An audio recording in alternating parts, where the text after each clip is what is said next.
This podcast is brought to you by Mapper Forward's new Patreon community, the Global Coffee Think Tank. Check the show notes or head to patreon.com/mapperforward to find out how you can become a member today. Welcome to the Daily Coffee Pro by Mapper Forward, friends. I'm your host, Lee Safar, and I am joined by the esteemed Anna Abatzoglou. Did I get it right? Yeah, very Fantastic. good. Anna, welcome to the podcast for the first time. I have been hanging to have you on the podcast, and we're going to talk about a very interesting subject, probably one of my favorite conversations I think that we'll have this year. Our discussion topic is going to be cracking the code between the specialty consumer and specialty coffee, or the consumer and specialty coffee. This will be perfect coming off the back of our most recent series with Brian Gaffney, where he is a specialty coffee consumer having a conversation with us about what the industry is like from his perspective and what specialty coffee is like from his perspective. So this is going to be really fun. And thank you for being here. It's been a long time coming. You work with Cup of Excellence and you work with ACE, and you travel to all of the expos, and everyone watching this knows your face and knows who you are. Why don't you give us a little bit of a rundown of exactly what you do at Cup of Excellence and ACE? Oh, well, first of all, thank you so much for inviting me to be on your podcast. It's an honor to be here and to talk with you. So with Cup of Excellence and Alliance for Coffee Excellence, I'm the managing director for membership and marketing. We have a very, very small team. So basically just four or five full-time employees. So, I'm helping out with all the marketing and all the membership. Alliance for Coffee Excellence is a membership-based nonprofit. And really we all help if sometimes I'm shipping out samples. Sometimes I am washing dishes. So I do, kind of work with everything. But I think, marketing is an important part of Cup of Excellence, because we're there to really help, put a face on coffee, to showcase who these producers are. They're rock stars, and to give them the recognition they deserve, and to make sure they are rewarded for what they do and their craft. So I am their hype beast, and I am there to try to make them as awesome as possible. And there are so many fantastic stories, and there are so many awesome people out there working hard to do the same at Origin, and in our coffee community as well. So I was never like a professional barista or anything like that. I did start a coffee cart when I was in high school. I took a class on business. We had mandatory business class or economics, and I learned about the stock market. So I made some stock and sold it, and then raised funds and started this coffee cart called the Steaming Bull. My high school's Monte Vista Matadors. So the bull. That's fantastic. And and then I had an espresso machine at my house, and I'd make cappuccinos for any visitors. Yeah, wow. But so I always loved coffee. But yeah, my first real coffee job was with Cup of Excellence. So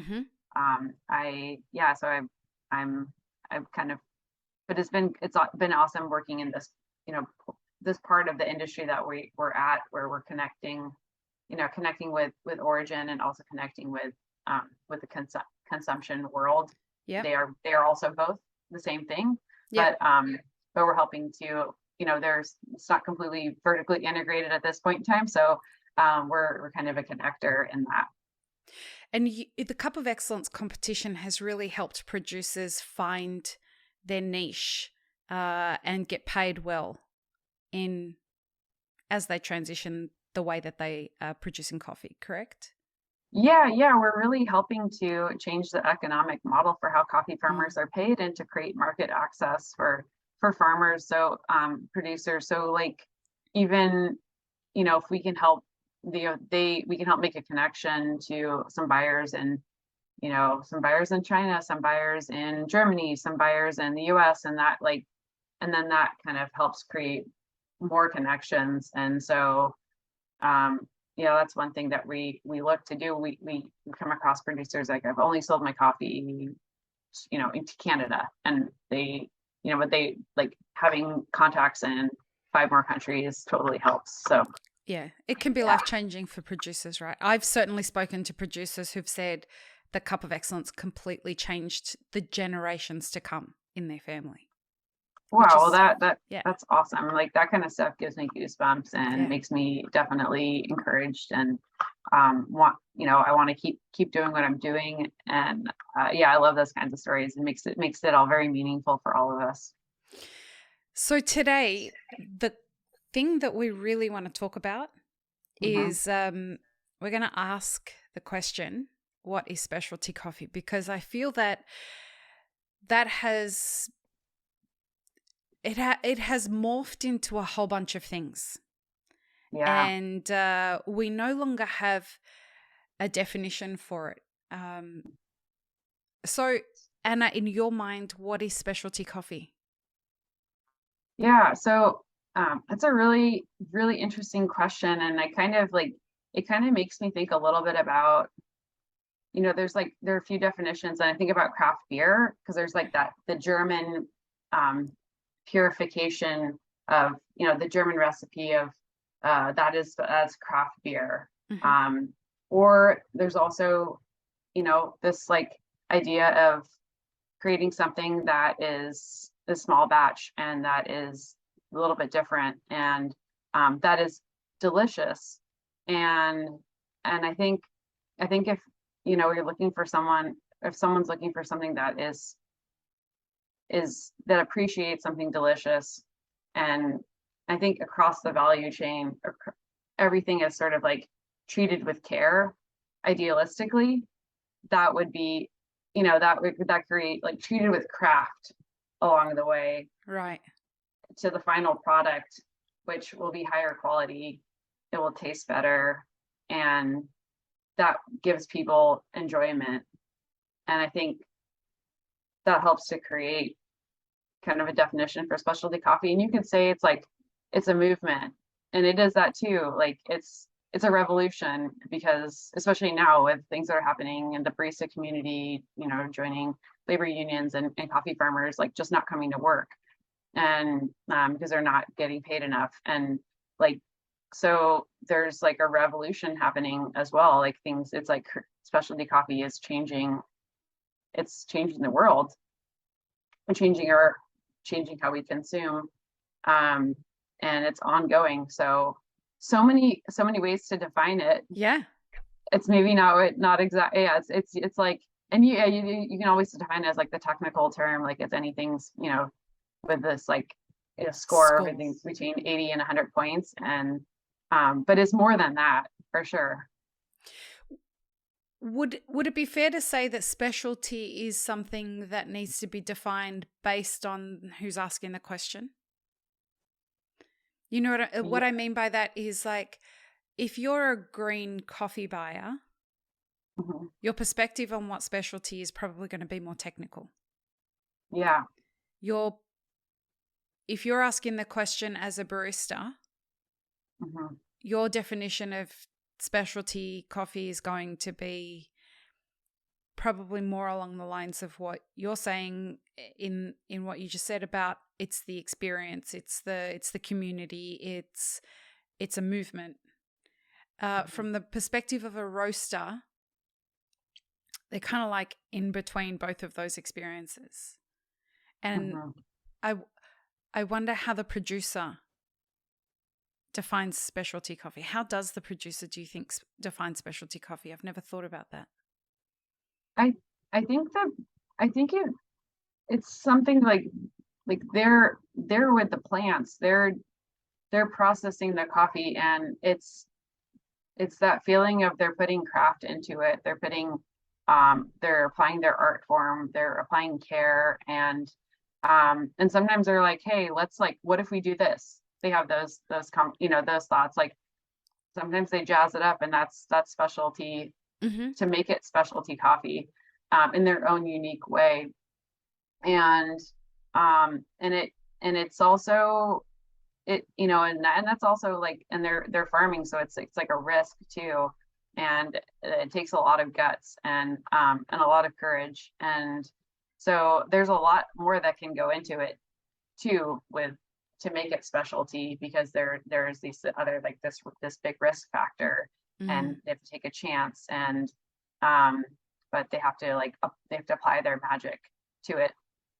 So and for in hopes that they're trying to spread some joy, they're trying to get paid, they're trying to you Mm. know to to create some legacy for their family, or trying to keep their farm going. So um it can be super, yeah, there can be many definitions for farmers, for sure.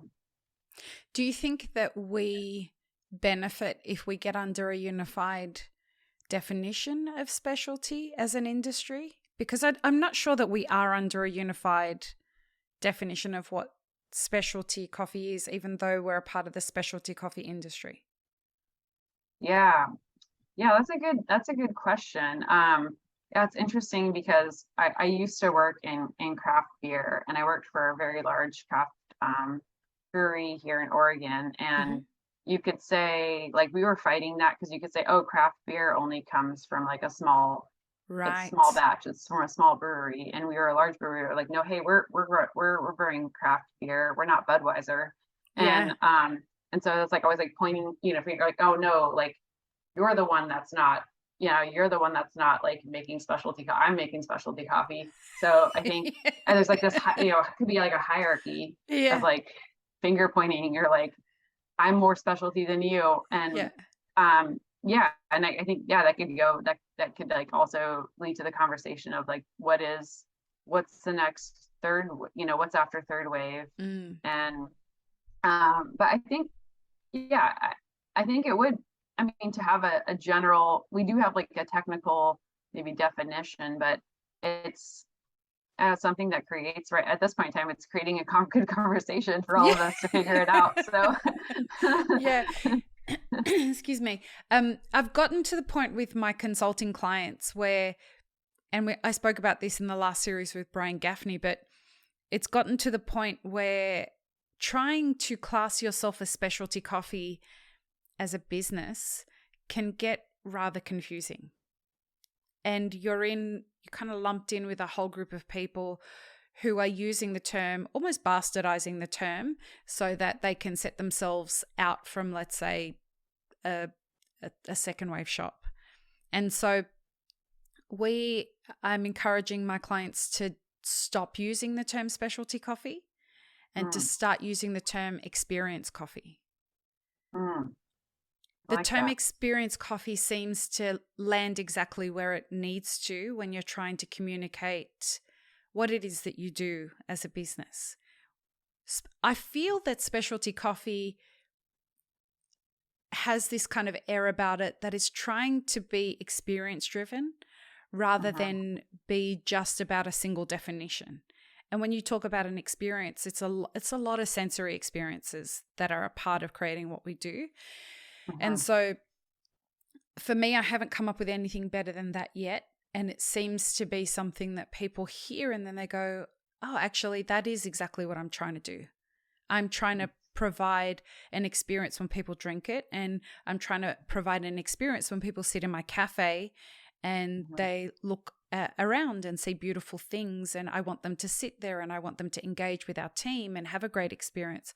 So I think so far, I like that term experience coffee as opposed to specialty coffee because I feel that the intentionality of what specialty coffee is trying to be Hmm. or trying to define itself as has perhaps been lost uh, along the way, Hmm.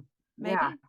yeah, it's interesting. Like, I think that you're spot on about the experience part, because we we have like a kind of a small window to, I guess, if you're comparing like specialty or craft, like to craft beer, you can drink beer from, you have a larger window Yeah. to drink beer. But with coffee, a lot of, it's like you have like because it's like Minutes. caffeine that stays in your body, and Yeah. there's still like the quarter life after 12 hours. And so, and that affects, that's reality. Like not everyone can Yeah. drink coffee all day. Yeah. And so like to make, like, how do we create that experience so we have that, so the memory gets crystallized, the experience Yeah. gets crystallized, and you and then you like are so happy about it, or you had this whatever, and then you like become your own like micro influencer and tell your friends, and maybe Yeah. more people will try that experience, and we'll have a biblical moment, and they're like, oh, this is what real good coffee tastes like. I haven't tasted that before. Because I think, like, yeah, the experiences are what we remember, and what we want to share with others, and what Mm-hmm. makes like our life more satisfying in a way. With, today you can get information everywhere. You can get, like, everything could be possible. Like, products are all the same, but like experiences are something unique. Yeah.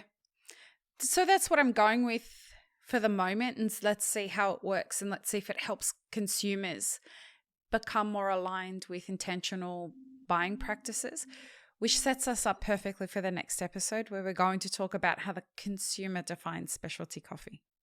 Oh, So, yeah. so let's do that. Thanks, Anna. We'll head Yeah. into the next episode. And peace, love, and peanut butter, everybody. Have an amazing rest of your day. Thanks, friends. If you enjoyed this video, here's what you should check out next. Consider supporting Map It Forward on Patreon, and be sure to subscribe and hit the notification bell before you leave.